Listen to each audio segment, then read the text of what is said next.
Hi hello guys ಎಲ್ಲರೂ ಹೇಗಿದ್ದೀರಾ? ಎಲ್ಲರೂ ಚೆನ್ನಾಗಿದ್ದೀರಾ ಅಂದ್ಕೊಂಡಿದ್ದೀನಿ. Welcome back to my YouTube channel.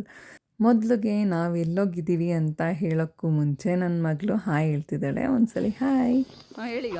Hi hello hello. ನೋಡಿದ್ರಲ್ಲ, ನಾವು ಬಂದಿದ್ದೀವಿ ನಮ್ಮ ಅಕ್ಕನ ಮಕ್ಕಳದು ಕಿವಿ ದೇವರು ಅಂತ ಇದೆ. ಕಿವಿ ದೇವರು ಅಂತ ಮಾಡ್ತೀವಿ.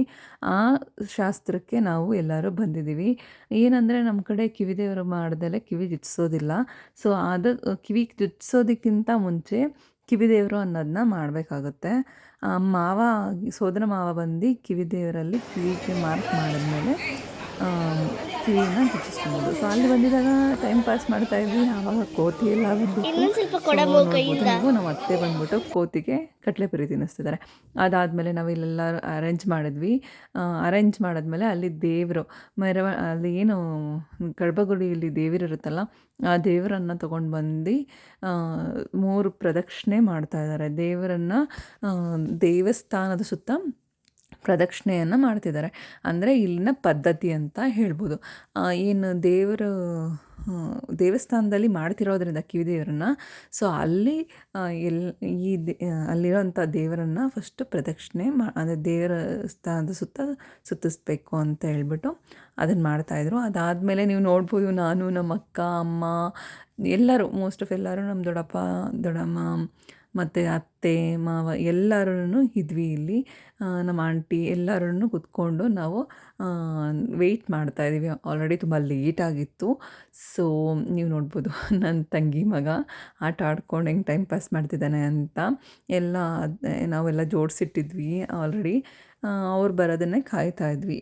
ಸೊ ಏನಂದರೆ ಈ ಥರ ಎಲ್ಲ ಏನು ಹೊಸ್ಗೆ ಹಾಕೋ ಅಂಥ ಸಾಮಾನುಗಳನ್ನೆಲ್ಲ ಇಟ್ಟು ಒಂದು ಪೂಜೆ ಅಂದರೆ ಕೂರಿಸಿ ಹೊಸ್ಗೆ ಹಾಕೋ ಥರನೇ ಮಾಡಿ ಅದಾದಮೇಲೆ ಶಾಸ್ತ್ರ ಮಾಡ್ತಾರೆ.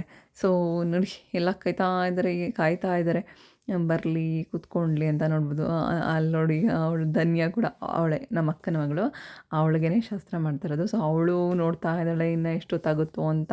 ಬಿಕಾಸ್ ಆ್ಯಕ್ಚುಲಾಗಿ ಲೇಟಾಗಿತ್ತು, ಅದರಿಂದ ಎಲ್ಲರೂ ವೆಯ್ಟಿಂಗ್ ಮಾಡ್ತಿದ್ದಾರೆ. ಎಲ್ಲರೂ ಬಂದು ತುಂಬ ಹೊತ್ತಾಗಿತ್ತು. ಎಲ್ಲರೂ ಕೂತ್ಕೊಂಡು ಕಷ್ಟ ಸುಖಗಳನ್ನ ಮಾತಾಡ್ಕೊತಾಯಿದ್ರು. ಕಷ್ಟ ಸುಖ ಮಾತಾಡ್ಕೊಂಡು ಟೈಮ್ ಪಾಸ್ ಮಾಡ್ತಾಯಿದ್ರು.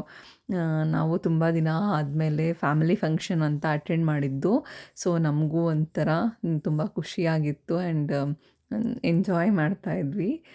ಅದು ನೋಡ್ಬೋದು. ಈಗ ದೇವರನ್ನು ಎಲ್ಲ ಪ್ರದಕ್ಷಿಣೆ ಆದಮೇಲೆ ದೇವಸ್ಥಾನದ ಒಳಗಡೆ ಇಡೋದಕ್ಕೆ ಹೋಗ್ತಿದ್ದಾರೆ. ಒಳಗಡೆ ಇಡೋದಕ್ಕೆ ದೇವಸ್ಥಾನದ ಒಳಗಡೆ ದೇವರನ್ನು ಕೂರ್ಸೋಕೆ ಹೋಗ್ತಿದ್ದಾರೆ. ನೀವು ನೋಡ್ಬೋದು, ದೇವರ ಮೂರ್ತಿಗಳನ್ನು ಏನು ಪ್ರದಕ್ಷಿಣೆ ಹಾಕಿದ್ರು ಆ ದೇವರ ಮೂರ್ತಿಗಳು. ಇವಾಗ ಅದೆಲ್ಲ ಆದಮೇಲೆ ನೋಡ್ಬೋದು ನೀವು, ಮಾವ ಅಂದರೆ ನನ್ನ ತಮ್ಮ ಮಾವ ಆಗಬೇಕು. ಸೊ ಅವನ ಕೈಯಲ್ಲೇ ಶಾಸ್ತ್ರ ಮಾಡಿಸ್ತಾ ಇರೋದು ಇವಾಗ. ಅವನ ಕೈಯಲ್ಲಿ ಈಗ ಅಕ್ಕ, ಮಾವ ಮತ್ತು ಮಕ್ಕಳು ಎಲ್ಲರೂ ನಿಂತ್ಕೊಂಡು ದೇವಸ್ಥಾನದ ಪೂಜಾರಿ ಐನೋರು ಏನಿರ್ತಾರೆ ಅವರು ಶಾಸ್ತ್ರವನ್ನು ಮಾಡಿಸ್ತಾ ಇದ್ದಾರೆ ಇವಾಗ. ಎಲ್ಲರೂ ಈಗ ಕುಂಕುಮ ಕೊಟ್ಟರು. ಫಸ್ಟಿಗೆ ದೇವಸ್ಥಾನದಲ್ಲಿ ಪೂಜೆ ಎಲ್ಲ ಮಾಡಾದಮೇಲೆ ಕುಂಕುಮ ಕೊಟ್ಟು ಎಲ್ಲರೂ ಕುಂಕುಮ ಇಡಿಸಿದ್ರು. ಆಮೇಲೆ ನೀವು ನೋಡ್ಬೋದು, ಮಾವನ ಕೈಯಲ್ಲಿ ಅವರ ಮಾವ ಅಂದರೆ ಏನು ಮಕ್ಕಳಿದಾರಲ್ಲ, ಅಕ್ಕನ ಗಂಡನಿಗೆ ಹಾರ ಕೊಟ್ಟು, ಆಮೇಲೆ ಅಕ್ಕಂಗೂ ಕೊಟ್ಟು ಅವರಿಬ್ರಿಗೂ ಹಾರ ಬದಲಾಯಿಸ್ತಾರೆ. ಸೊ ಇದು ಒಂದು ಸಂಪ್ರದಾಯ ಅಂತಲೇ ಹೇಳ್ಬೋದು. ಆ್ಯಂಡ್ ಇನ್ನೊಂದು ಮದುವೆ ಮಾಡ್ತಿದ್ದಾರೆ ಅಂತಲೇ ಹೇಳ್ಬೋದು. ಇನ್ನೊಂದು ಮದುವೆ ಎಕ್ಸ್ಪೀರಿಯನ್ಸ್ ಅಂತ ಹೇಳ್ಬೋದು. ನೋಡಿ, ಅಕ್ಕಂಗೆ ಭಾವ ಹಾಕಿದ್ರು ಹಾರನ. ಇವಾಗ ಅಕ್ಕ ಬಂದು ಭಾವಂಗೆ ಹಾಕ್ತಿದ್ದಾರೆ. ನೋಡಿ, ಪೋಸ್ ಕೊಡ್ತಾ ಇದ್ದಾರೆ.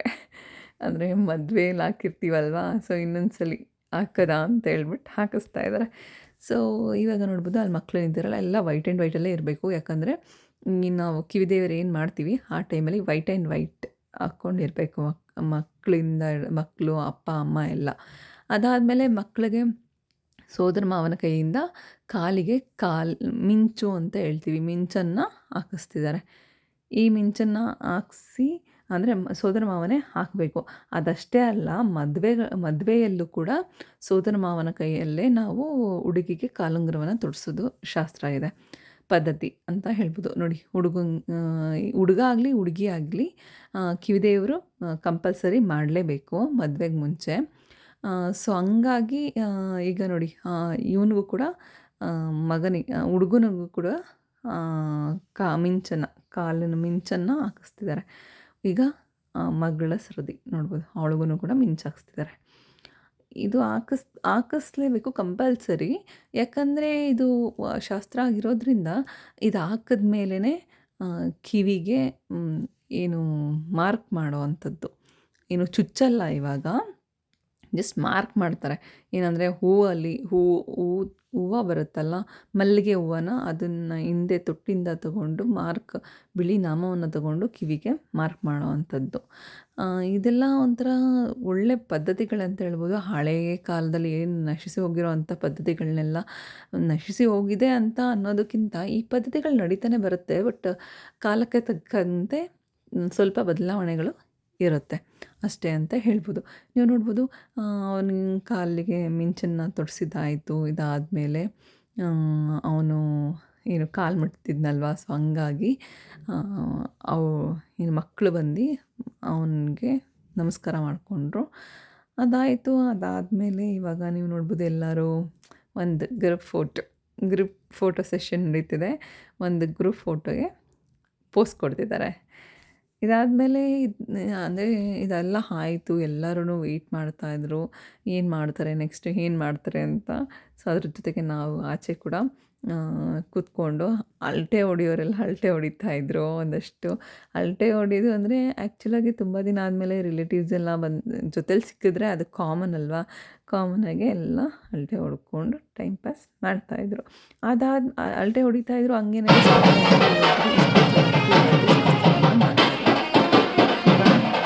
ಅವಾಗ ದೇವರನ್ನ ಮದುವೆ ಮಾಡಿಸ್ತಾರಲ್ಲ, ಸೇಮ್ ಅದೇ ರೀತಿಯಲ್ಲಿ ದೇವಸ್ಥಾನವನ್ನು ಪ್ರದಕ್ಷಿಣೆ